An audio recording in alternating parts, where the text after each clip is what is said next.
Io dico che quello che è accaduto a Riace è una storia che si è svolta in un luogo limite, dove ci sono tantissime problematiche sociali,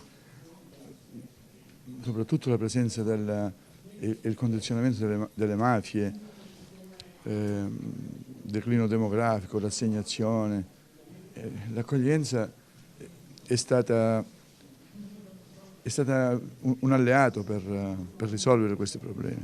Dall'ex sindaco di Riace in Calabria, la formula di come l'accoglienza degli immigrati può diventare storia di integrazione e riscatto sociale per tutti. A dargli ragione e giustizia, infatti, la Corte d'Appello di Reggio Calabria ha fatto cadere tutte le accuse a suo carico per favoreggiamento dell'immigrazione clandestina e altri reati.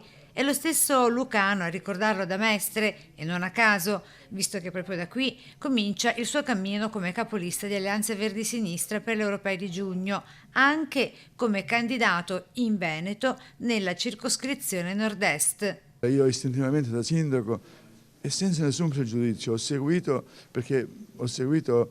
l'arrivo delle persone, lo vivevo come un'occasione importante e non il contrario. Giustizia climatica, giustizia sociale, pace di fronte alle catastrofi di questo mondo e all'uguaglianza dei diritti, i temi di Alleanza Verdi Sinistra Arcandiani con l'iniziativa Il coraggio di osare, con cui alla presenza tra gli altri di Nicola Fratoianni, Angelo Bonelli della veneziana Luana Zarella apre di fatto la campagna elettorale per le europee.